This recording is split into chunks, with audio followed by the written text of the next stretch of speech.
ওম শান্তি। আজিৰ তাৰিখ 17 মাৰ্চ 2025 বৰ্ষ। প্ৰাতঃ মুৰলী বাপদাদা মধুবন। আজিৰ পিতাৰ অমৃতবাণী হৈছে, মৰমৰ সন্তানসকল, পঢ়াই হৈছে উপাৰ্জন, পঢ়া আয়ৰ উৎস। এই পঢ়াৰ দ্বাৰাই তোমালোকে 21 জন্মৰ কাৰণে সম্পদ জমা কৰিব লাগে। আৰু আজিৰ প্ৰশ্ন, যিসকল সন্তানৰ ওপৰত বৃহস্পতিৰ দশা চলিব, তেওঁলোকৰ কি লক্ষণ দেখা পোৱা যাব? পিতাই উত্তৰত কৈছে, তেওঁলোকৰ শ্ৰীমতৰ প্ৰতি পুৰা ধ্যান থাকিব, পাঠ ভালকৈ পঢ়িব, কেতিয়াও অনুত্তীৰ্ণ নহ'ব। শ্ৰীমত উলংঘন কৰোঁতাসকলহে পঢ়াত অনুত্তীৰ্ণ হয়। তেতিয়া তেওঁলোকৰ ওপৰত ৰাহুৰ দশা বহি যায়। এতিয়া তোমালোক সন্তানসকলৰ ওপৰত বৃক্ষপতি পিতাৰ দ্বাৰা বৃহস্পতিৰ দশা বহিছে। এতিয়া তোমালোক সন্তানসকলৰ ওপৰত বৃক্ষপতি পিতাৰ দ্বাৰা বৃহস্পতিৰ দশা বহিছে। আৰু আজিৰ গীত, ইছ পাপ কি দুনিয়া ছে, এই পাপৰ সৃষ্টিৰ পৰা। ওম শান্তি। এয়া হৈছে পাপ আত্মাসকলৰ মিনতি। তোমালোকেতো মিনতি কৰিব নালাগে, কিয়নো তোমালোক পাৱন হৈ আছা।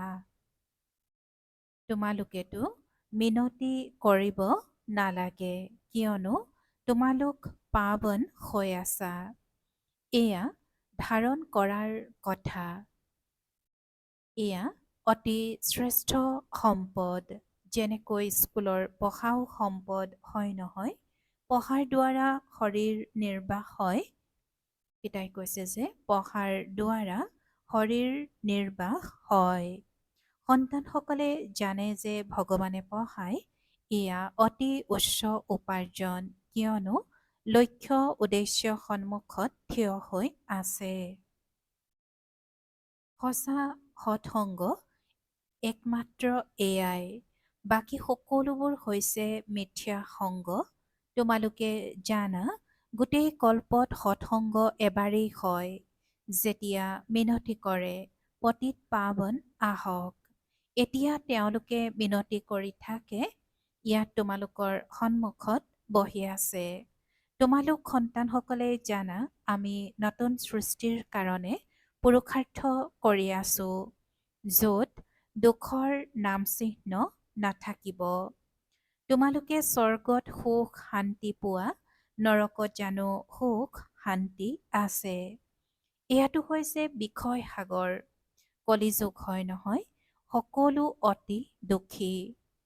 ভ্ৰষ্টাচাৰীৰে জন্ম হয়, সেয়েহে আত্মাই মিনতি কৰে, বাবা আমি পতিত হৈ গ'লো, পাৱন হ'বৰ কাৰণে গংগাত স্নান কৰিবলৈ যায়। বাৰু স্নান কৰিলা, তেন্তে পাৱন হৈ যাব নালাগে জানো? আকৌ বাৰে বাৰে ঠেলা গটা কিয় খোৱা?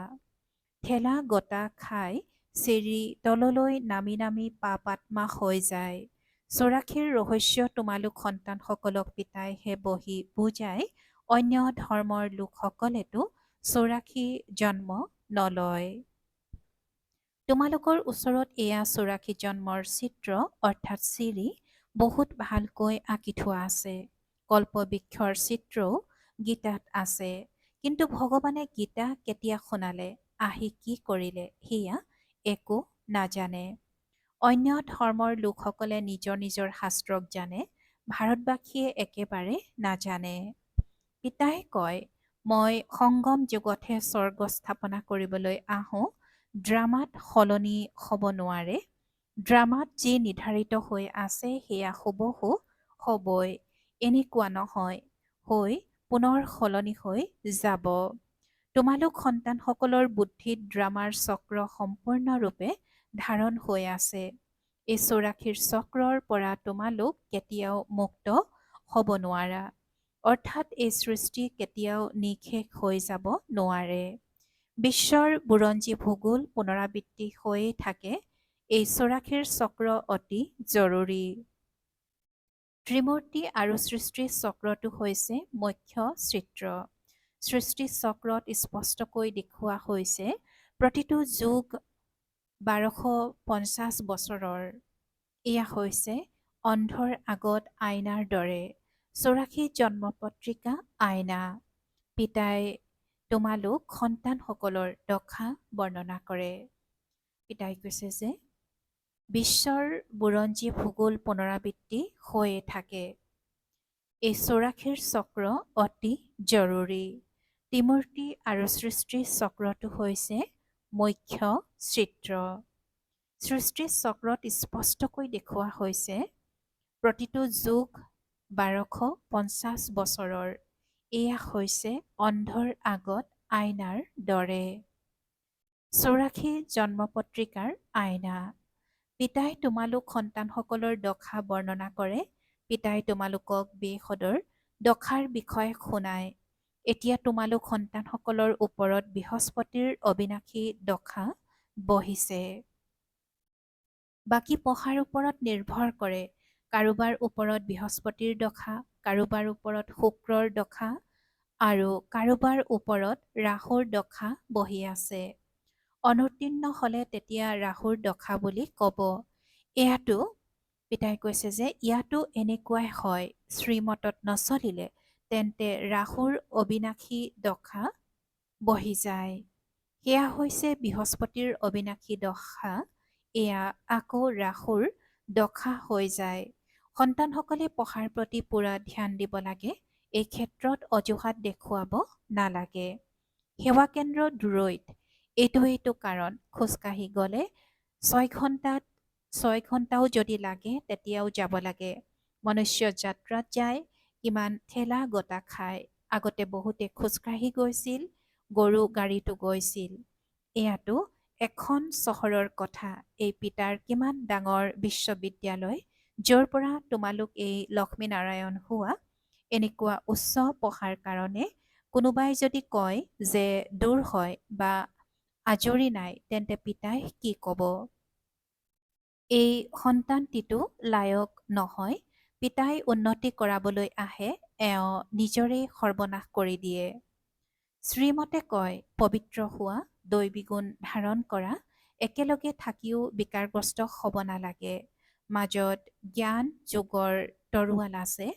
আমিতো পবিত্ৰ সৃষ্টিৰ মালিক হ'ব লাগে।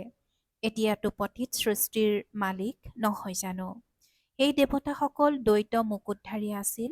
আকৌ আধা কল্পৰ পাছত পবিত্ৰতাৰ মুকুট খহি যায়। এই সময়ত পবিত্ৰতাৰ মুকুট কাৰোৱে নাই। কেৱল যিসকল ধৰ্ম প্ৰতিষ্ঠাপক আছে তেওঁলোকৰ থাকিব পাৰে। কিয়নো সেয়া পবিত্ৰ আত্মা শৰীৰত আহি প্ৰৱেশ কৰে। এইখনেই ভাৰত, য'ত দ্বৈত মুকুটধাৰীও আছিল, একক মুকুটধাৰীও আছিল। এতিয়াও একক মুকুটধাৰীসকল গৈ দ্বৈত মুকুটধাৰীৰ আগত মূৰ দোৱায়। কিয়নো তেওঁলোক হৈছে পবিত্ৰ মহাৰজা মহাৰাণী। মহাৰজাসকল ৰজাসকলতকৈও শ্ৰেষ্ঠ। তেওঁলোকৰ বেছি সম্পত্তি থাকে। সভাতো মহাৰজাসকল আগত আৰু ৰজাসকল পিছত ক্ৰম অনুসৰি বহে। নিয়মানুসৰি তেওঁলোকৰ দৰবাৰ বহে। এয়াও ঈশ্বৰীয় দৰবাৰ। ইয়াক ইন্দ্ৰসভা বুলিও গায়ন কৰা হয়। তোমালোক জ্ঞানৰ দ্বাৰা পৰি হৈ যোৱা। ধুনীয়া লোকক পৰি বুলি কোৱা হয় নহয়। ৰাধা কৃষ্ণৰ স্বাভাৱিক সৌন্দৰ্য আছে। পিতাই কৈছে যে ৰাধা কৃষ্ণৰ স্বাভাৱিক সৌন্দৰ্য আছে, সেয়েহে সুন্দৰ বুলি কোৱা হয়। আকৌ যেতিয়া কামচিতাত বহে তেতিয়া তেওঁলোকো ভিন্ন ভিন্ন নামৰূপত শ্যাম বৰণীয়া হৈ যায়। শাস্ত্ৰত এই কথাবোৰ নাই। জ্ঞান, ভক্তি আৰু বৈৰাগ্য তিনিটা বস্তু আছে। জ্ঞান হৈছে উচ্চতকৈও উচ্চ। এতিয়া তোমালোকে জ্ঞান প্ৰাপ্ত কৰি আছা। তোমালোকৰ বৈৰাগ্য হৈছে ভক্তিৰ। এই গোটেই তমোপ্ৰধান সৃষ্টি এতিয়া নাশ হৈ যাব। তাৰ প্ৰতি বৈৰাগ্য, যেতিয়া নতুন ঘৰ সাজে তেতিয়া পুৰণা ঘৰৰ প্ৰতি বৈৰাগ্য জন্মি যায় নহয়। সেয়া হৈছে সদৰ কথা আৰু এয়া হৈছে বেসদৰ কথা। এতিয়া বুদ্ধি নতুন সৃষ্টিৰ ফালে আছে। এয়া হৈছে পুৰণি সৃষ্টি, নৰক। সত্যযুগ ত্ৰেতাক শিৱালয় বুলি কোৱা হয়। শিৱ বাবাই স্থাপনা কৰা। এতিয়া এয়া বেশ্যালয়ৰ প্ৰতি তোমালোকৰ ঘৃণা জন্মে। বহুতৰে ঘৃণা নজন্মে। বিবাহৰ দ্বাৰা নিজকে ধ্বংস কৰি গাঁতত পৰিব বিচাৰে। মনুষ্যইতো সকলো বিষয় বৈতৰণী নদীত ময়লাৰ মাজত পৰি আছে। ইজনে সিজনক দুখ দিয়ে। গায়নো কৰা হয়, অমৃত এৰি বিষ কিয় খাব লাগে। যি কিছু কয় তাৰ অৰ্থ বুজি নাপায়। তোমালোক সন্তানসকলৰ মাজতো ক্ৰম অনুসৰি আছে। বেচাৰ বুদ্ধি সম্পন্ন শিক্ষকে দেখিলেই বুজি ল'ব যে এওঁৰ বুদ্ধি অন্য ক'ৰবাত ঘূৰি ফুৰিছে। শ্ৰেণীৰ মাজত কোনোবাই হামিয়ালে বা কলমতিয়াই থাকিলে তেতিয়া বুজি পোৱা যায় এওঁৰ বুদ্ধি ক'ৰবাত ঘৰ সংসাৰ বা বেপাৰৰ ফালে দিগ্ভ্ৰান্ত হৈ ফুৰিছে। হামিয়াই থকাটো ভাগৰি পৰাৰো লক্ষণ। বেপাৰত মনুষ্যৰ উপাৰ্জন হৈ থাকিলে তেতিয়া ৰাতি 1ৰ পৰা 2 বজালৈকেও বহি থাকে। কেতিয়াও হামি নাহে। এয়াতো পিতাই কিমান সম্পদ দিয়ে। হামিয়াই থকাটো লোকচানৰ পৰিচয়। দেউলীয়া হোৱাজনে কলমতিয়াই থাকে। বহুত হামিয়াই থাকে। তোমালোকেতো সম্পদৰ উপৰিও সম্পদ পাই থাকা, তেন্তে কিমান মনোযোগ দিব লাগে। পঢ়াৰ সময়ত কোনোবাই হামিয়াই থাকিলে তেতিয়া বিচাৰ বুদ্ধি সম্পন্ন শিক্ষকে বুজি পাই যাব যে এওঁৰ বুদ্ধিযোগ অন্যফালে দিগ্ভ্ৰান্ত হৈ ফুৰে। ইয়াত বহি থাকিও ঘৰ সংসাৰ স্মৃতিলৈ আহিব, সন্তান স্মৃতিলৈ আহিব। ইয়াততো তোমালোক ভাতিত থাকিবলগীয়া হয় আৰু কাৰো স্মৃতি আহিব নালাগে। ধৰি লোৱা কোনোবা ছদিন ভাতিত থাকিল, শেষত কাৰোবাৰ স্মৃতি আহিল, চিঠি লিখিলে, তেন্তে অকৃতকাৰ্য বুলি কোৱা হ'ব। পুনৰ 7 দিনৰ বাবে আৰম্ভ কৰা। 7 দিন ভাতিত ৰখা হয় যাতে সকলো বেমাৰ আঁতৰি যায়। তোমালোক হৈছা আধা কল্পৰ মহান ৰোগী। বহি থাকোঁতেই অকালতে মৃত্যু হৈ যায়। সত্যযুগত কেতিয়াও এনেকুৱা নহয়। ইয়াততো কিবা নহয় কিবা বেমাৰ নিশ্চয় হয়। মৃত্যুৰ সময়ত বেমাৰত চিঞৰি থাকে। স্বৰ্গত অলপো দুখ নহয়। তাততো সময়ত বুজি পায় এতিয়া সময় পুৰা হ'ল, মই এই শৰীৰ এৰি শিশু হ'মগৈ। ইয়াতো তোমালোকৰ সাক্ষাৎকাৰ হ'ব যে এয়া হ'মগৈ। এনেকৈ বহুতৰে সাক্ষাৎকাৰ হয়। জ্ঞানৰ দ্বাৰাও জানে যে মই ভিকহুৰ পৰা ৰাজকুমাৰ হৈ আছোঁ।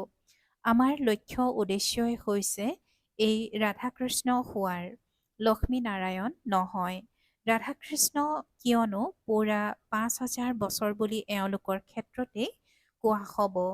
লক্ষ্মীনাৰায়ণৰ তথাপিও 20ৰ পৰা 25 বছৰ কম হৈ যায়। সেয়েহে শ্ৰীকৃষ্ণৰ মহিমা বেছি। এইটো কোনেও নাজানে যে ৰাধাকৃষ্ণই পুনৰ লক্ষ্মীনাৰায়ণ হয়। এতিয়া তোমালোক সন্তানসকলে জানা এয়া হৈছে পঢ়া।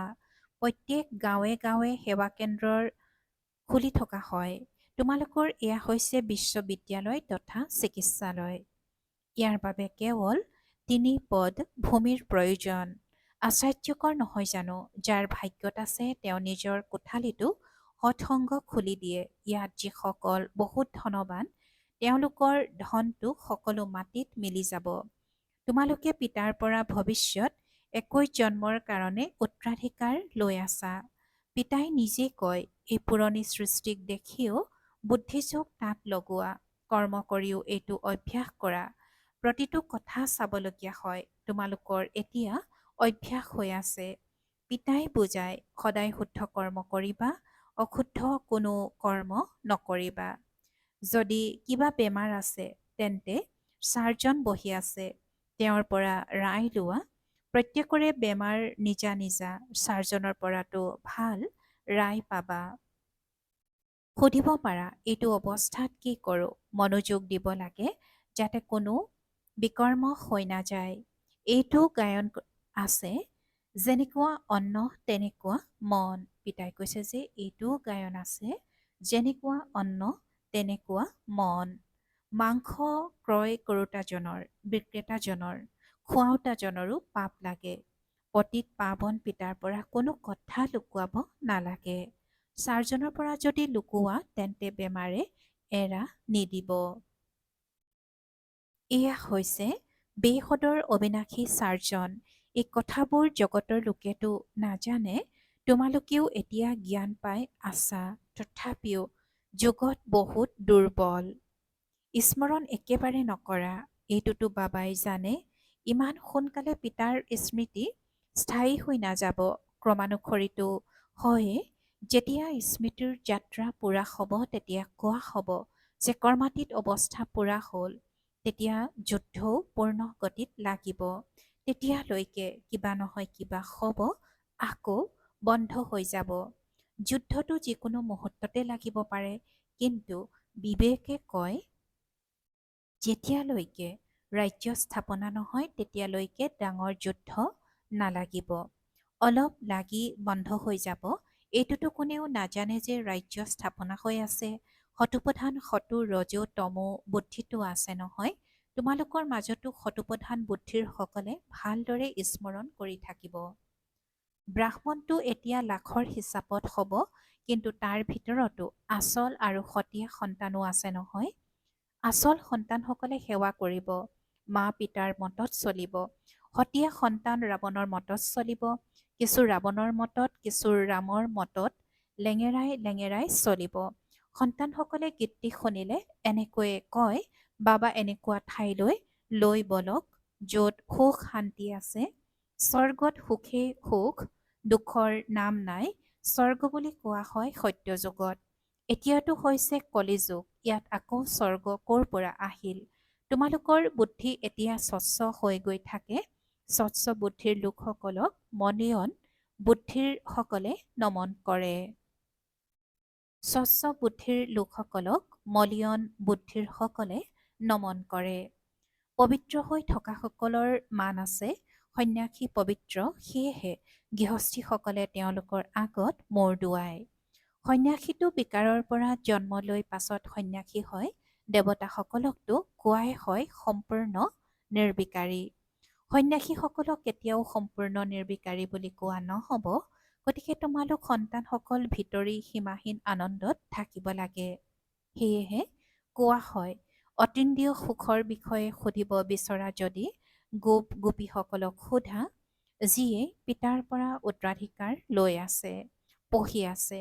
ইয়াত সন্মুখত শুনিলে নিচা বাঢ়ে, পাছত কাৰোবাৰ স্থায়ী হৈ থাকে, কাৰোবাৰ ততালিকে উৰি যায়। সংগদোষৰ কাৰণে নিচা স্থায়ী হৈ নাথাকে। সংগদোষৰ কাৰণে নিচা স্থায়ী হৈ নাথাকে। তোমালোকৰ সেৱা কেন্দ্ৰলৈ এনেকুৱা বহুত আহে। অলপমান নিচা লাগিল, পুনৰ পাৰ্টি আদি ক'ৰবাত গ'ল, মদ বিড়ি আদি খালে, শেষ। সংগদোষ বহুত বেয়া। ৰাজহংস আৰু বগলী একেলগে থাকিব নোৱাৰে। পতি ৰাজহংস হ'লে পত্নী বগলী হৈ যায়।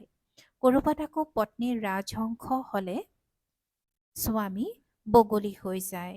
যদি কয় পবিত্ৰ হৈ থাকিম তেতিয়া মাৰ খাব লাগে। কোনো কোনো ঘৰত সকলো ৰাজহংস হয়, আকৌ আগবাঢ়ি গৈ থাকোঁতে থাকোঁতে ৰাজহংসৰ পৰা সলনি হৈ বগলী হৈ যায়। পিতাইতো কয় সকলোৱে নিজক সুখদায়ী কৰি তোলা, সন্তানসকলকো সুখদায়ী কৰি তোলা। এয়াতো দুখ ধাম নহয় জানো? এতিয়াতো বহুত আপদ আহিবলৈ আছে, তেতিয়া চাবা কেনেকৈ ত্ৰাহি ত্ৰাহি কৰিব।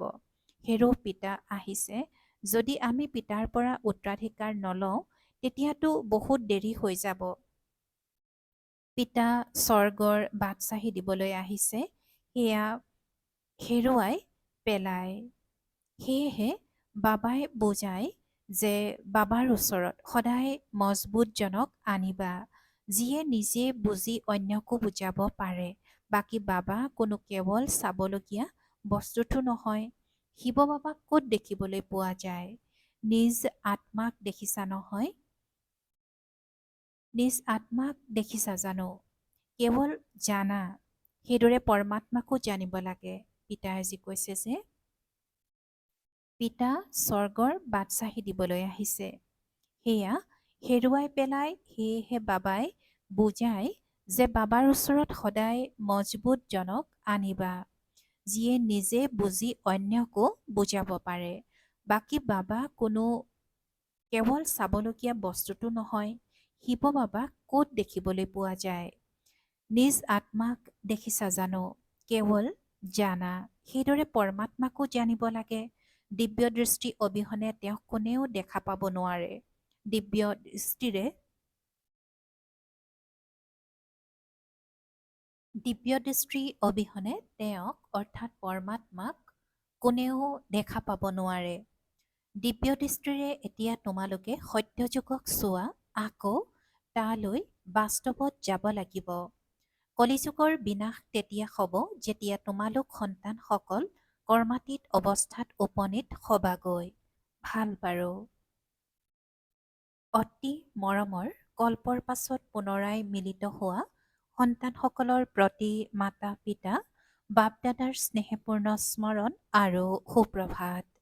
আত্মিক পিতাৰ আত্মিক সন্তানসকলৰ প্ৰতি নমস্কাৰ আৰু আত্মিক সন্তানসকলৰ আত্মিক মাত পিতা আৰু বাপ-দাদাৰ প্ৰতি স্নেহপূৰ্ণ স্মৰণ আৰু সুপ্ৰভাত আৰু নমস্কাৰ নমস্কাৰ নমস্কাৰ। আৰু আজিৰ ধাৰণাৰ বাবে মুখ্য সাৰ প্ৰথমতে, এই পুৰণি সৃষ্টিক দেখিও বুদ্ধিৰ যোগসূত্ৰ যাতে পিতা বা নতুন সৃষ্টিৰ সৈতে থাকে। ধ্যান ৰাখিব লাগে কৰ্মেন্দ্ৰিয়ৰ দ্বাৰা যাতে কোনো বিকৰ্ম হৈ নাযায়। সদায় শুদ্ধ কৰ্ম কৰিব লাগে। ভিতৰত যদি কিবা বেমাৰ আছে তেন্তে ছাৰ্জনৰ পৰা ৰায় ল'ব লাগে। দ্বিতীয়তে, সংগদোষ বৰ বেয়া। ইয়াৰ পৰা নিজক বহুত সাৱধানে ৰাখিব লাগে। নিজক আৰু পৰিয়ালক সুখদায়ী কৰি তুলিব লাগে। পঢ়াৰ ক্ষেত্ৰত কেতিয়াও অজুহাত দেখুৱাব নালাগে। আৰু আজিৰ বৰদান, শ্ৰেষ্ঠ ভাৱনাৰ আধাৰত সকলোকে শান্তি আৰু শক্তিৰ কিৰণ দিওঁতা বিশ্ব কল্যাণকাৰী হোৱা। শ্ৰেষ্ঠ ভাৱনাৰ আধাৰত সকলোকে শান্তি আৰু শক্তিৰ কিৰণ দিওঁতা বিশ্ব কল্যাণকাৰী হোৱা। আৰু আজিৰ বৰদানৰ ব্যাখ্যা, যেনেকৈ পিতাৰ সংকল্প বা বাণীত নয়নত সদায় কল্যাণৰ ভাৱনা বা কামনা আছে, তেনেকৈ তোমালোক সন্তানসকলৰ সংকল্প বিশ্ব কল্যাণৰ ভাৱনা বা কামনা ভৰপূৰ হৈ থাকক। যিকোনো কাৰ্য কৰোঁতে বিশ্বৰ সকলো আত্মা যাতে প্ৰকট হৈ থাকে। মাষ্টাৰ জ্ঞানসূৰ্য হৈ শুভ ভাৱনা বা শ্ৰেষ্ঠ কামনাৰ আধাৰত শান্তি আৰু শক্তিৰ কিৰণ দি থাকা, তেতিয়া বিশ্ব কল্যাণকাৰী বুলি কোৱা হ'ব। কিন্তু ইয়াৰ বাবে সকলো বন্ধনৰ পৰা মুক্ত স্বতন্ত্ৰ হোৱা। আৰু আজিৰ শ্লোগান, মই বোধ আৰু মোৰ বোধ, এয়াই দেহ অভিমানৰ দুৱাৰ। এতিয়া এই দুৱাৰ বন্ধ কৰা। ওম শান্তি। সত্যতা আৰু সভ্যতাৰূপী সংস্কৃতি ধাৰণ কৰিবলৈ আজিৰ অব্যক্ত সংকেত। সত্যতাৰ চিনাক্তকৰণ হৈছে সংকল্প, বাণী, কৰ্ম, সম্বন্ধ, সম্পৰ্ক। সকলোতে দিব্যতাৰ অনুভৱ হোৱা। কোনোৱে কয়, মইতো সদায় সত্য কথা কওঁ, কিন্তু বাণী বা কৰ্মত যদি দিব্যতা নাই, তেন্তে আমাৰ সত্য আনৰ কাৰণে সত্য যেন নালাগিব। সেইকাৰণে সত্যতাৰ শক্তিৰে দিব্যতা ধাৰণ কৰা। যিয়েই সহ্য কৰিবলগীয়া নহওক কিয়, ভয় নকৰিবা, সত্য সময়ত স্বয়ং সিদ্ধ হ'ব। ওম শান্তি।